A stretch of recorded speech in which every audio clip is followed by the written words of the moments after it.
এটা আমার জন্য চরম লজ্জা। আমরা কতটা অসভ্য হইতে পারি, চেয়ারে এসি গাড়ি এগুলি নিয়ে ব্যস্ত। যাদের জন্য করছি আমরা কাজ, যাদের জন্য তার এই ক্ষমতা পেয়েছে উপদেষ্টারা, তার দায়িত্ব এতটা মানে কতটা অভদ্র আমরা হইতে পারি 24 সালে এসে। এটা 71 সালের কথা আমরা বাদ দিলাম, এটাকে নষ্ট করে ফেলছে যারা তারা মুক্তিযোদ্ধা বানাইয়া মনে করেন প্রোটোকলটা নষ্ট করে ফেলছে।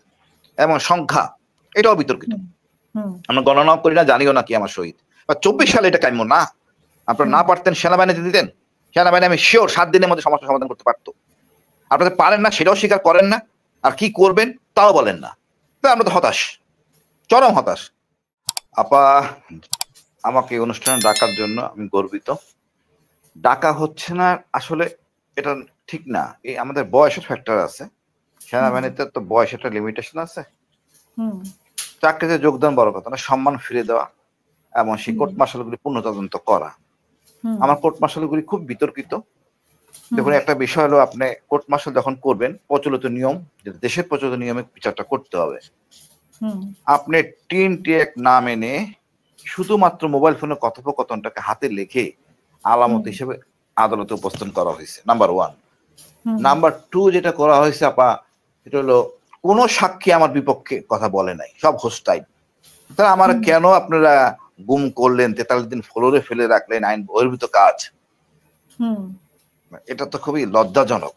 এখন গুম কমিশনে সবই দেওয়া হয়েছে এবং ডাকাও হচ্ছে, এবং এতদিন হয়তো ওনারা কোঅপারেট করেন নাই। এখন আমার যেটুকু জানি আমি, ওনারা কোঅপারেট করবেন। আমার যতটুকু আমাদের পক্ষ থেকে যতটুকু সাজেশন দেওয়া দরকার, কারণ এই সেনাবাহিনীটা আমাদের, এটা হলো শেষ আশ্রয়স্থল, সার্বভৌমত্বের প্রতীক।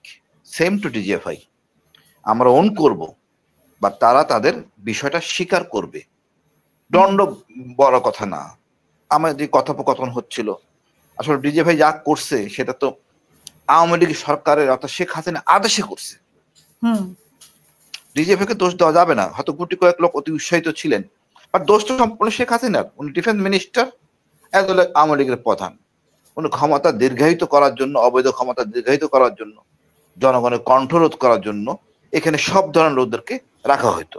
এই জন্য আমি ডিজিএফআই কে, যেটা ছিল আস্থার স্থল, সেখান থেকে তারা হয়েছে আপনার আতঙ্কের স্থল। আতঙ্কের স্থল থেকে ডিজিএফআই কে বেরিয়ে আসতে হবে। এবং দেশকে এখন আমরা একদম তাজা রক্তের একটা স্বাধীনতা, সোজা কথা আপা। 30 বছরের আশেপাশে রক্ত, ইট ইজ নট 71 60 বছরের বুড়া মানুষ রক্ত বা আমার রক্ত, তা না। 30 বছর রক্তের বিনিময়ে পাওয়া স্বাধীনতা, এটাকে আমাদেরকে ওন করতে হবে। এখানে সবার কাজ করার আছে, সেনাবাহিনীও কাজ করবে ইনশাল্লাহ, আমাদের ডিজিএফআই, গোয়েন্দা, এনএসআই, এরা সবাই কাজ করবে। সবাইকে অনুরোধ করেছি, আরো করব। আসেন আমরা সবাই মিলে দেশটাকে করি।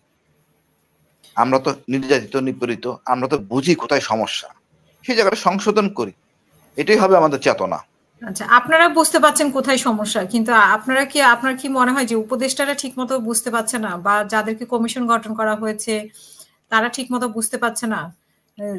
আচ্ছা, ওনারা তো ক্ষতিগ্রস্ত না, তোরা কেউ ক্ষতিগ্রস্ত আছে?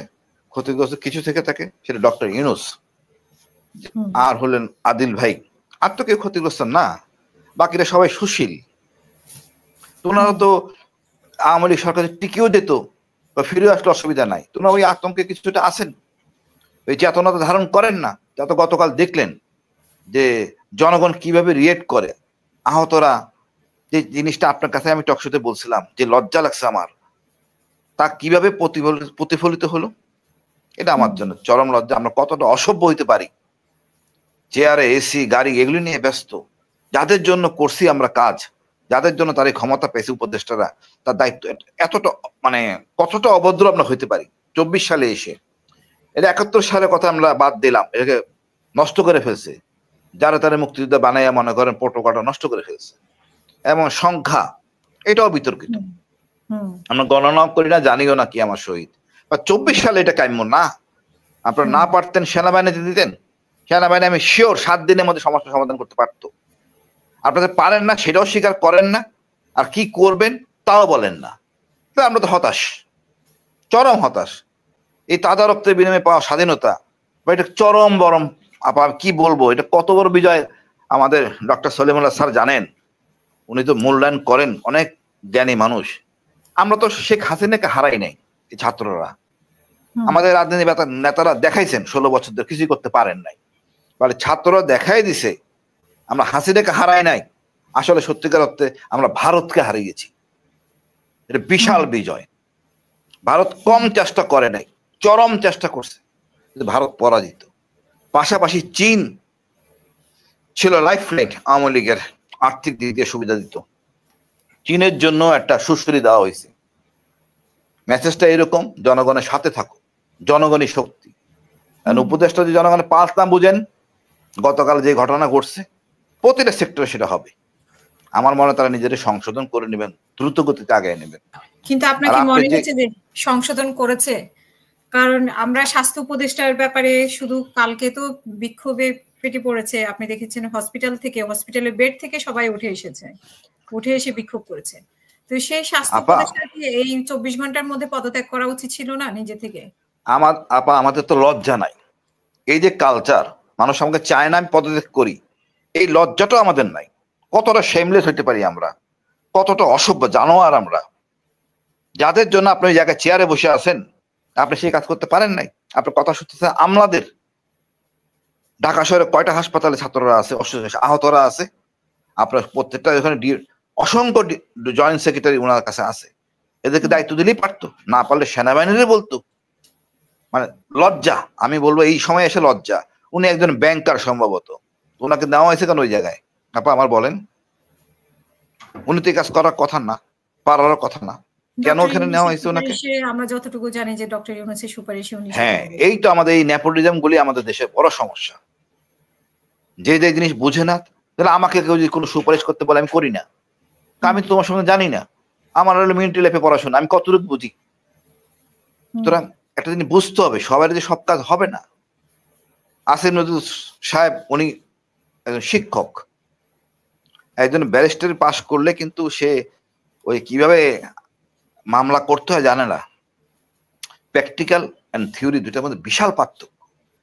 এখন ওনারা যদি শিক্ষা হয় গতকালের বিষয়ে, আমার মনে কাম্য। আপনি অবাক হবেন, আমার গাড়ি আমি ফিটনেস করতে পারতেছি না, টাকা জমা দিছি, কারণ ওই যে স্লট দেওয়া আছে, এটা পারমিশন নিতে হবে, ডিজিটাল করা হয়েছে। আমি গাড়ি ফিটনেস করতে গেলে একটা পারমিশন নিতে হয়, পারমিশনের স্লট নাই। আবার এখানে একটা আইন করা হয়েছে নতুন করে, শুনলাম 25,000 টাকা ফাইন লাগবে যে ফিটনেস ছাড়া গাড়ি রাস্তায় নামানো হয়।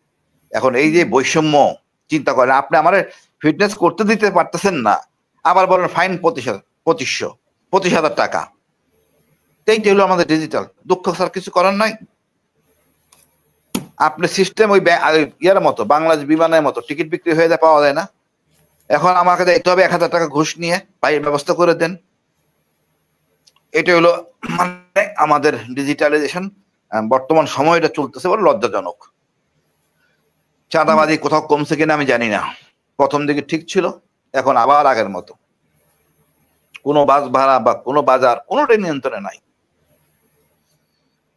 আমি গুম কমিশনের যে বিষয়টা আসতেছিল, আমি বলবো এনাদের অগ্রগতি অনেক ভালো। আমি গত 2 দিন আগে 3 দিন আগে গিয়েছিলাম, অনেক অগ্রগতি। এমন খুব লজ্জা, যেমন 1600 রিপোর্ট ওনাদের কাছে হাজির, 400-এর মতো ওরা ইভালুয়েট করছেন।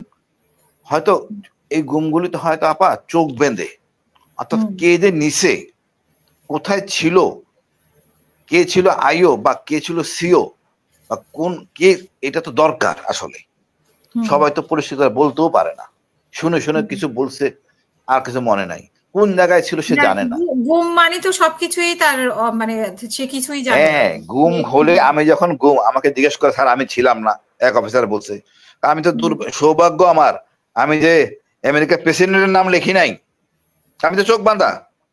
পুরো দুনিয়ার সবাই অপরাধী, রাষ্ট্রের দায়িত্ব নির্ণয় করা আমি কে কে দোষী। দেখেন, রাষ্ট্রের কোনো দায় জানা নাই।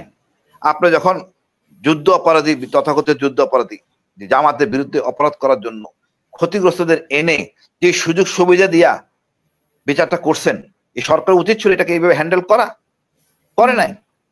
এখন যে লোক গরিব নিঃস্ব হয়ে গেছে, সে কিভাবে আসবে চট্টগ্রাম থেকে বা ভোলা থেকে বা বরিশাল থেকে এই ঢাকা শহরে মামলা করার জন্য, দুইটা কথা বলার জন্য? কে তার টাকা দিবে? কোথায় থাকবে? আমার বলেন।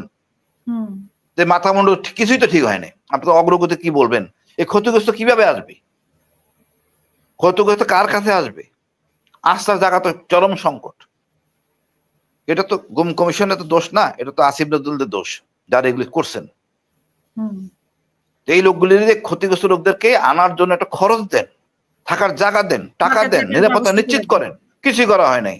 আপনারা দেখছেন কিভাবে ওনারা যুদ্ধ অপরাধ বিচারটা করছে, এই আদালতে হয়েছে, কিভাবে করা হয়েছিল, পুলিশ দিয়ে নিরাপত্তা দিয়ে নিয়ে আসা হয়েছিল, খরচটা তো আছেই, কিছুই করা হয় নাই। তারা তো সব দিক থেকে ক্ষতিগ্রস্ত, তারা তো সব দিক থেকে ক্ষতিগ্রস্ত। আপনি অবাক হয়ে যাবেন যেভাবে বিধ্বস্ত, এদের টাকা পয়সা কিচ্ছু নাই, সব শেষ। ছেড়ে দেবে করে আসেই নাই, হয়তো মারাই গেছে। এখন যদি এই সরকার না দেখে শুনে শুনে, কিন্তু কেউ গুম হন নাই, আপন আত্মীয় কেউ গুম হয়েছে কিনা আমি জানি না, যে পরিবারের কষ্ট, ব্যক্তির কষ্ট, ন্যায় বিচার, আমার তো মনে হয় গুমের সংখ্যা কত হাজার জানি না, বাট এটা কত ডিফিকাল্ট কাজ। একটা চোখ বেঁধে নিয়ে যাওয়ার পরে সে কিভাবে বুঝবে কে নিয়ে গেছে? রাষ্ট্রের দায়িত্ব নিশ্চিত করা। রাষ্ট্র জিজ্ঞেস করে আপনি বলেন আসামি কে ছিল, এটা কেমনে সম্ভব?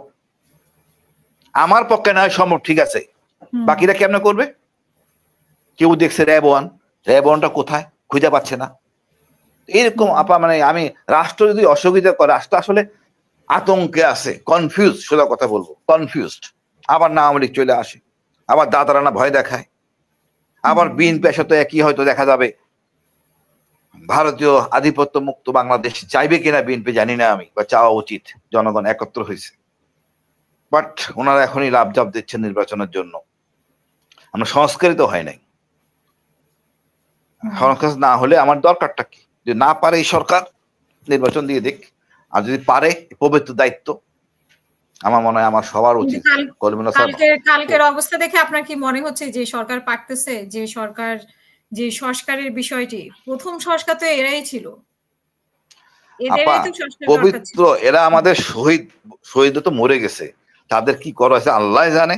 আর এরা অসুস্থ, চিকিৎসা করতে, আমি বলছি আপনাকে সেইবার, একটা রিক্সাওয়ালা শুয়ে আছে, একটা রিক্সাওয়ালা শুয়ে আছে, তার একজনের খাবার দেওয়া হয়, তার বেঞ্চে সিটের মধ্যে বসায় তার বউ, নিচে বাচ্চাটায়, 3 জনের খাবার কে দিবে? আমার বলেন। তারা এখন রিক্সা বন্ধ, চালাতে উপার্জন নাই, ভিক্ষা করতেছে। এর চেয়ে আমি নিজ চোখে দেখা, এরা একবারও কোনো উপদেষ্টা যায় নাই, ফ্যাশন করার জন্য গেছে ওখানে। ভাগ্যে শোনা চট থাপড় লাগায় নাই, উচিত ছিল, they deserve it, very simple.